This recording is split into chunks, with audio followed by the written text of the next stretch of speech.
மறுபடியும் வெகு நாட்களுக்கு பிறகு மறுபடியும் இந்த புதன்கிழமை ஜெப கூட்டத்துக்கு வந்திருக்கிறோம். கர்த்தர்களை ஆசீர்வதித்து காப்பாராங்க. இப்போ நம்ம வாசிக்கப்பட்ட இந்த வசனம் ஏசாயா 60ஆம் அதிகாரம் 1ஆம் வசனத்தை நாம் வாசிக்க கேட்போம்.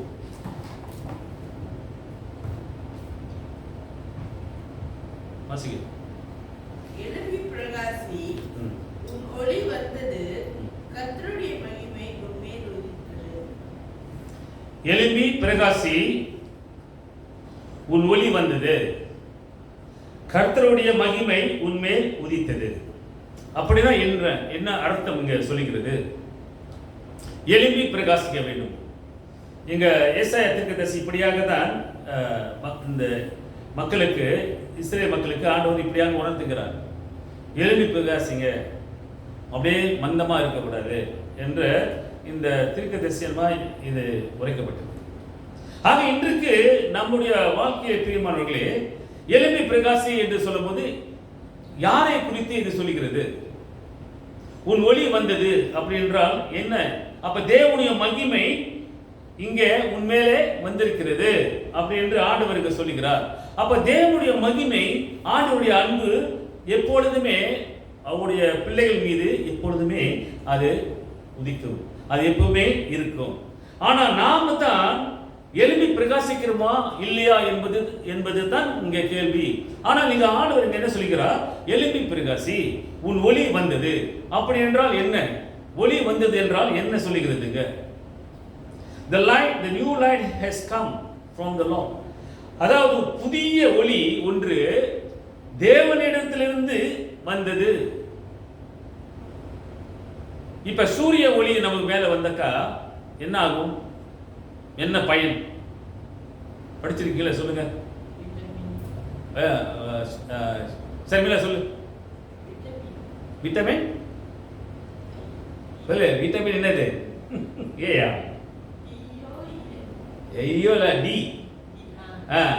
வைட்டமின் டி, ஏபிசிடி இருக்குல்ல, வைட்டமின் டி. சூரியன் அந்த வெளிச்சம் நம்ம சிறகுல பட்டுச்சுனாக்கா வைட்டமின் டி தோலுக்கு நல்லது. அதனால தான் வெளியூருக்காரங்கள சம்மருக்கெல்லாம் எல்லாம் அங்கே ஸ்னோவில் இருக்கவங்களாம் இங்கே வருவாங்க, தோல் வேக வருது. விளங்குங்களா? Vitamin D. அப்ப அந்த சூரியன் ஒளி எவ்வளவு முக்கியமோ நம்ம மேல உதிப்பது வைட்டமின் டி என்று அது சொல்லப்படுகிறது.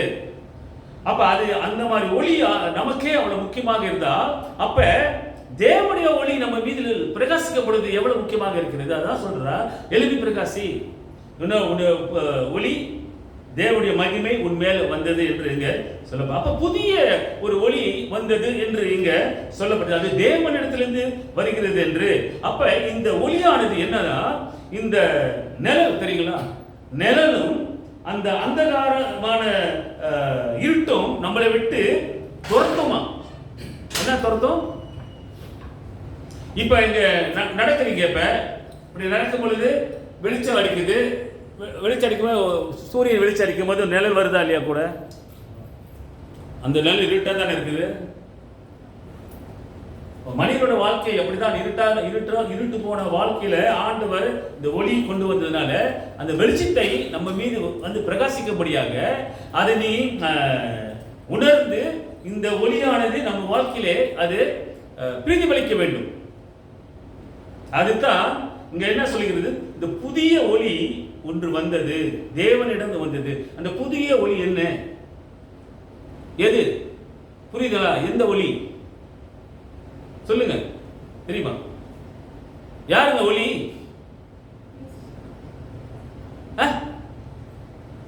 நானே இந்த உலகத்துக்கு ஒளியா இருக்கிறேன். யார் சொன்னது? யாரு சொல்லுங்க. புதிய ஒளி வந்து அதான் கேட்கிற ஒளி வந்ததுன்னா எந்த ஒளி? அதுதான் இயேசு கிறிஸ்துவின் ஒளி வந்தது. அது தேவனிடமிருந்து வந்தது. அது வரும் பொழுது நம்முடைய நிழலும் நம்முடைய அந்தகார இருளும் அது வந்து துரத்து கொண்டு போகுமா? எப்போ அந்த ஒளி வரும் பொழுது துரத்து விடும் என்று இங்க இந்த ஒளியை பற்றி ஆண்டவர் இங்க வெளிப்படுத்துகிறார். ஆக அந்த சூரிய வெளிச்சம் நம் மீது பிரகாசிக்க வேண்டும். அந்த வெளிச்சம், அதாவது கிறிஸ்துவின் ஒளி நம் மீது பிரகாசிக்க வேண்டும். அப்ப அது மட்டுமல்ல, இந்த சூரிய ஒளி இந்த ஒளியானது நம்மிலே பிரகாசிக்க வேண்டும் என்பது மட்டுமல்ல, அது இந்த ஒளியானது மற்ற ஒளியிடமும் என்னது எப்படி இருக்கணுமா? பிரகாசிக்க வேண்டும். நான் பெற்ற வையகம் மற்றவங்க என்னது என்ன பெற? வையகம் பெறவா? நான் பெற்ற செல்வம் மற்றவங்களும் வையகம் பெற அப்படின்னு ஒரு தமிழ் மொழி இருக்கு. ஓகே, சரி, ஓகே. ஆக இந்த ஒளியானது நம்ம மீது வந்த ஒளியானது மற்றவர்களுக்கும் அது போய் சேரும், அது பிரதிபலிக்க வேண்டும். ஆக இந்த அப்ப பிரதிபலிக்க வேண்டும் என்றால் அந்த ஒளியானது நம்ம பிரகாசிக்கும் பொழுது நீ ஒளியின் பிள்ளையாய் பிரகாசிக்கிறாய். When the light comes into your life, you will be representing Jesus Christ light. Shine. அதாவது அது பிரகாசிக்கமாக இருக்கும். அப்ப இந்த ஒளியானது நம்ம மீது வரும் பொழுது நீ பிரகாசிக்கப்பட்டவன். அப்ப நீ எழும்பி பிரகாசி என்று சொல்லுகிறது. அப்ப இந்த ஒளியானது நம் மீது வரும்போது நம்ம பிரகாசிக்கப்பட்டவனாக இருந்தால் நீ எழும்பி பிரகாசிக்கக்கூடியவனாக இருக்கிறாய். எழும்பி பிரகாசி. எழும்பினா என்னதுங்க? எழும்பினா என்னது? எழும்பினா என்னது தமிழ்? எழுந்திரிங்க. அதான் எழும்பி. எழும்பி எழுந்திருச்சு பிரகாசமாயிரு. சரிங்களா? அதான் எழும்பி தமிழ். எழும்பி பிரகாசி. ஆக அப்ப ஒரு மனிதன் எழும்பி பிரகாசிக்கிறானாக்கா அவனுடைய இதயத்திலே அவன் தேவனுக்கு முன்பதாக நீங்க சொன்ன மாதிரி தாழ்மைப்பட்டு தாழ்மையோடு ஜெபிக்கிறவளாக இருக்கணும். அப்ப நீ பிரகாசிக்கப்பட்டவன். நீ எப்போ தாழ்மையாய் தேவனின் சன்னிதானத்தில் வந்து நீ ஜெபிக்கிறவளாக இருக்கிறோமோ அப்ப நீ உண்மையாகவே பிரகாசிக்கப்பட்டவன். நீ எழும்பி பிரகாசித்துக் கொண்டிருக்கிறாய். அதுதான் இங்க ஏசாயா சொல்றாரு, எழும்பி பிரகாசி என்று ஆண்டவர் சொல்றது பார்க்கணும். அப்ப நீ எழுப்பி பிரகாசி, உன் இதயத்திலே ஆண்டவர் ஏற்றுக்கொண்டு அந்த அந்த தாழ்மையான உள்ளத்தோடு தாழ்மையோடு நீ அந்த தேவன் சன்னிதானத்திலே நீ ஜெபிக்கும் பொழுது அந்த ஒளியின் அனுபவத்தை நீ காண்பாய். You will experience the light of Jesus Christ. Yes, அப்ப அவருடைய ஒளியின் அனுபவத்தை நம்மால உணர முடியும். அந்த ஒளியின் அனுபவத்தை நம்மால் பெற்றுக்கொள்ளும் பொழுது அதை அனுபவிக்க முடியும். புரியுதுங்களா? அப்ப நம்ம ஆண்டோட ஒளியை நம்ம அனுபவிக்கிறவர்களாக இருப்போமானால் நம்ம எவ்வாறாக இருக்கணும்? நீ எழுப்பி பிரகாசிக்கிறவனாக இருந்தாக்கா நீ தாழ்மையுடனே ஆண்டவர் சன்னிதானத்தில் வந்து ஜெபிக்கிறவர்களாக, அதாவது ஜெபிக்க வந்துடும். ஜெபிக்கிறது இங்க மட்டும் இல்லை, வீட்டிலையும் தனிப்பட்டவர்களாக நம்ம ஜெபிக்கிறவர்களாக இருக்கும். அப்ப இந்த ஒளியானது நம்ம வாழ்க்கையிலே பிரகாசமா இருக்கும் பொழுது இந்த ஒளி என்ன செய்கிறதா? பிரகாசமாக நம்முடைய வாழ்க்கையிலே வளர்ச்சி அடையும். அப்ப ஒருடைய வாழ்க்கையை கனி கொடுக்கிறவர்களாக தெரியும். நீ பிரகாசிக்கிறானா இருக்கிறாயா இல்லையா? அப்ப அந்த ஒளி நம்ம இயேசு கிறிஸ்துவின் ஒளி, அந்த புதிய ஒளி நம்ம ஏற்றுக்கொள்ளும் பொழுது நம்ம பிரகாசிக்கிறவர்களாக இருப்போம். அப்ப பிரகாசமாக இருக்கும் பொழுது இந்த பிரகாசமாக வளர்ச்சி அடையும். அப்ப வளர்ச்சி அடையும் என்றால் அப்ப நீ உன் வாழ்க்கையிலே நீ வெளிச்சத்தின் பாதையிலே போகிறாய். உன் வெளிச்சமாக இருப்பாய், நீ தெளிவாக இருப்பாய். அப்ப நீ உன் வாழ்க்கையை ஜொலிக்கும், நீ போக இடம்லாம் ஜொலிக்கும். புரியுதுங்களா? தோடெல்லாம் போட்டு ஜொலிக்கிறாங்கல்ல, நம்ம லைட்லாம் போட்டு ஜொலிக்கிறோமா, அந்த மாதிரி நம்மளோட வாழ்க்கையை பார்க்கும் பொழுது எழுப்பி பிரகாசிக்கிறவனாக இருப்போமானால் நம்மளோட வாழ்க்கையை ஜொலிக்குமா? அப்ப மற்றவங்க பார்க்கும் பொழுது நம்ம வாழ்க்கையில அது ஒரு புதுமை இருக்கும் இல்லையா? அப்ப நம்ம பிரகாசிக்கப்பட்டவர். அதான் பவுல் சொல்லுகிறார், என்ன சொல்லுகிறார்னா, என் வாழ்க்கையில் அந்த ஒளி தன் இதயத்திலே, பவுல் சொல்றது என்னன்னாக்கா, என் வாழ்க்கையில் அந்த ஒளி தன் இதயத்திலே பிரகாசித்துக் கொண்டு இருப்பதனால என்னது? இயேசு கிறிஸ்துவின் ஒளி, இயேசு கிறிஸ்துவின் வசனங்கள், இயேசு கிறிஸ்துவின் வார்த்தை தன்னுடைய இதயத்திலே என்னவா பிரகாசித்துக் கொண்டு இருப்பதனால அவர் சொல்றாரு அந்த ஒளியினால வந்தது. அப்ப என் வாழ்க்கையை அந்த ஒளி தன் இதயத்திலே பிரகாசித்துக் கொண்டு இருப்பதனால அவர் என்ன சொல்றாரு? அவர் சொல்றாரு, அவர் கிறிஸ்துவை பற்றி சொல்வது அவர் தகுதி உள்ளவராயிருக்கிறார். அப்ப ஒரு வாழ்க்கையிலே, நம்முடைய வாழ்க்கையிலே அந்த ஒளியானது நம்முடைய வாழ்க்கையிலே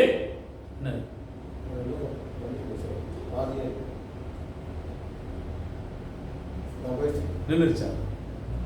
இல்ல அந்த ஒளியானது நம்முடைய வாழ்க்கையிலே அது இருக்குமானால் கிறிஸ்துவராக இருக்கிற நம்ம என்ன செய்வோமா, தகுதி உள்ளவராக இருப்போமானால் தேவனுடைய வார்த்தை சொல்வதற்கு நம்ம தயங்க மாட்டோம். அதுதான் பவுல் சொல்றார். அவர் என்ன சொல்றாரு, என் வாழ்க்கையை அந்த ஒளி என்னுடைய இதயத்திலே பிரகாசித்துக் கொண்டு இருப்பதனால அந்த கிறிஸ்துவை பற்றி சொல்வதற்கு நான் தகுதி உள்ளவனாக இருக்கிறேன். அப்ப நம்ம தகுதி உள்ளவர்களாக இருக்கிறோமா இல்லையா என்பது நாம் சொல்லுகிற தேவனுடைய வார்த்தை பொறுத்து இருக்கிறது. நாம் சொல்லுகிறோமா இல்லையா என்று.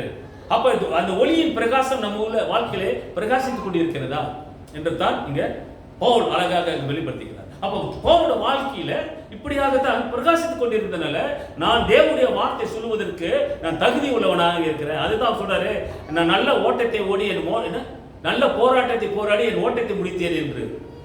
கேள்விப்பட்டிருக்கீங்களா? இவர் சாதாரண இப்ப நான் நின்று பேசுறேன், அந்த மாதிரி பேசலங்க. சிறைச்சாலையிலே சங்கிலியால் கட்டப்பட்டு இந்த வார்த்தை சொல்றார். யாராவது சிறைச்சாலையில் இருந்துகிட்டு இப்படி சொல்றது தகுதி இருக்குமா? இவர் தகுதி உள்ளவராக இருக்கிறேன் என்று சொல்றாரு. ஏனென்றால் தேவனுடைய அன்பும் தேவனுடைய வசனத்தை அவர் பற்றி கொண்டதுனால, அவருக்குள்ளே அந்த விசுவாசம் இருந்ததுனால இவர் அவரை தைரியமா சொல்றாரு. சிறைச்சாலையில இருந்து, பிரிசன்ல இருந்து, சங்கிலியில கட்டப்பட்டவன் அப்படின்னு. அப்ப எப்படிப்பட்ட ஒரு ஊழியக்காரர் பாத்தீங்களா? அப்படியாக எழுப்பினவர்கள் அப்போ. ஆனா இன்று நமக்கு எல்லாம் தெரிந்து எல்லாம் இருந்து வசதிகளாக இருந்து, ஆனா நம்மளுடைய கிறிஸ்துவ வாழ்க்கையிலே நம்ம வேற மாதிரி வாழ்க்கையிலே நாம் நடந்து கொண்டிருக்கிறோம். ஆக கிறிஸ்துவ பற்றி சொல்வதற்கு அவர் தகுதியை உள்ளவர் என்றது. அப்ப பவுல் இப்படி சொன்னதுனால அதே ஒளி நம்ம வாழ்க்கையிலே இருக்குமானா, அதே ஒளி நம்ம வாழ்க்கையிலே பிரதிபலித்து அது பிரகாசமா இருக்கிறதுனா நம்ம இதயத்திலே அதை ஏற்றுக்கொண்டு அது உங்களுடைய வாழ்க்கையில் அப்படி பிரகாசித்துக் கொண்டு இருப்பது உண்மையாக இருந்தால் நம்ம தேவனுடைய வார்த்தை, தேவனுடைய நற்செய்தியை நம்ம சொல்லுவர்களாக இருக்க வேண்டும். அதுதான் பவுல் செஞ்சார். அப்படியாக நம்ம எழுப்பி பிரகாசிக்க வேண்டும். பவுல் என்ன சொல்றாரு தெரியுங்களா?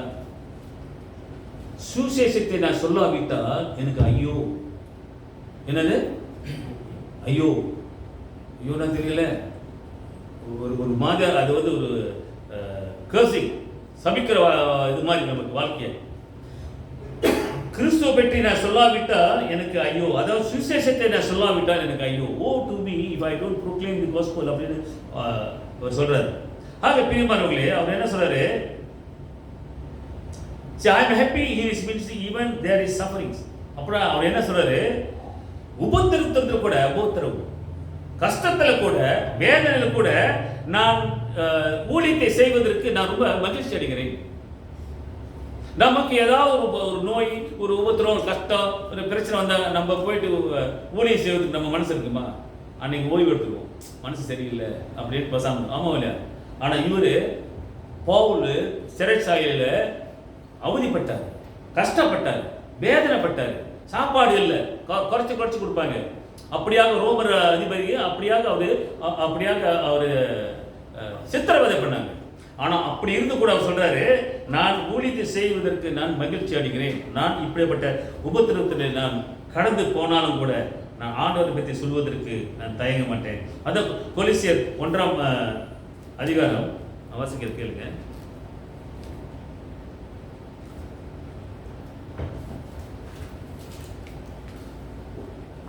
கொலோசியர் 1:24 வசனத்தை என்ன சொல்கிறது? கொலோசியர், இப்பொழுது நான் உங்கள் நிமித்தம் அனுபவிக்கிற பாடுகள். அவர் சொல்றார், பவுல் சொல்றாரு அந்த திருச்சபை மக்களுக்கு என்ன சொல்றாருனாக்கா, இப்பொழுது நான் உங்கள் நிமித்தம் உங்களால உங்களுக்காக அனுபவிக்கிற பாடுகளில் சந்தோஷம் அடைந்து. அப்ப அவர் இயேசு கிறிஸ்துவை பற்றி, இந்த சுவிசேஷத்தை பற்றி சொல்றது கூட, அவர் உபத்திரவம் பட்டாலும் கூட அவர் சொல்றாரு சந்தோஷம் அடைகிறேன் அப்படின்ற அவர் சொல்றது பார்ப்போம்.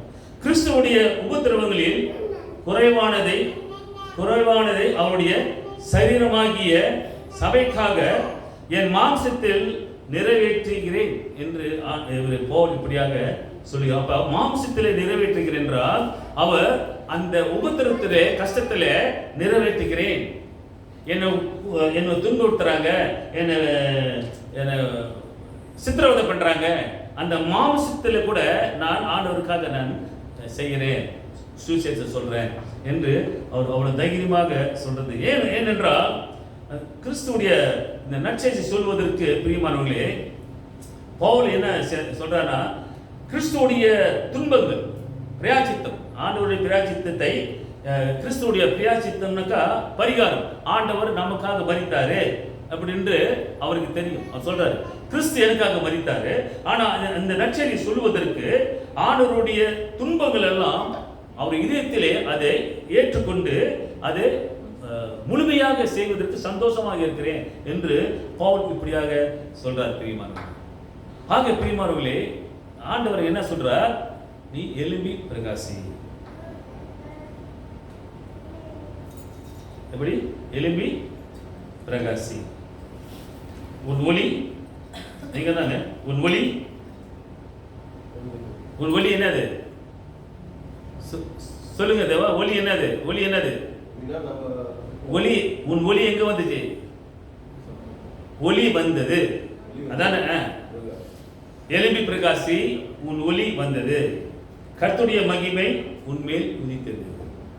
அப்ப தேவ பிள்ளையாக இருக்கிற நம்ம, தேவனுடைய ஒளி, கிறிஸ்துவின் ஒளி நம்ம வரும்போது அந்த மகிமை நமக்குள்ள வந்தது, அது உதித்தது என்று, உன்மேல் அது பிரகாசமாக இருக்கிறது என்று இங்க ஏசாயா தீர்க்கதரிசி சொல்லுகிறது.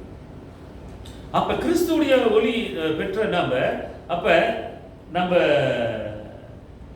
எப்படியாக இருக்கணும்? கிறிஸ்துவின் மகிமை நம்ம மேல் உதிக்குது என்றால் நம்ம எவ்வாறாக இருக்கணும்? போல இருக்கணும். போல நம்ம உபத்திரவப்பட்டு, கஷ்டப்பட்டு, சித்திரவதைப்பட்டு அப்படியாக நம்ம போய் சுவிசேஷம் சொல்லு என்று சொல்லவில்லையே. நம்ம நல்லதானே இருக்கிறோம்.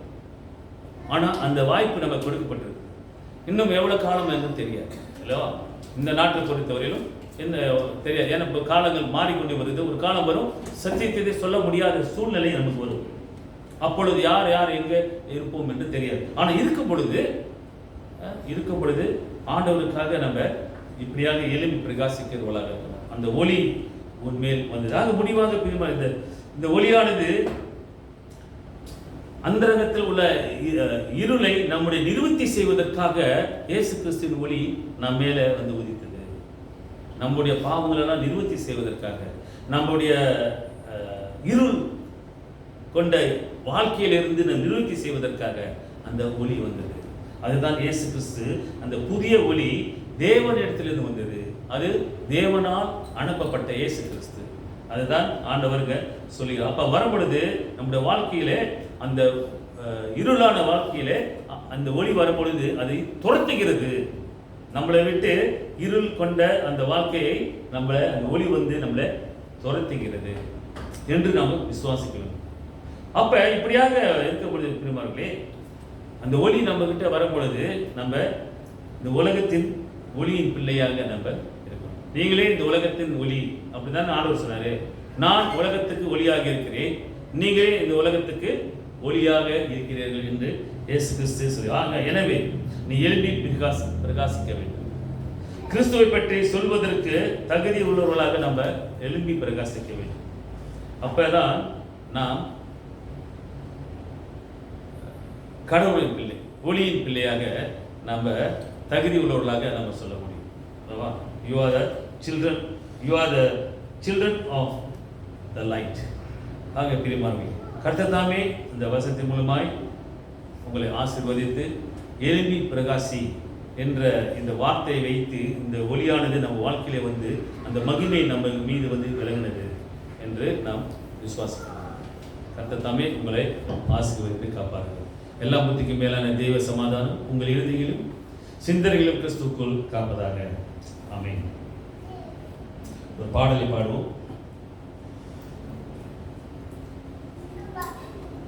ஜென்சி ஏன் உட்காந்துருக்கு மியூசிக்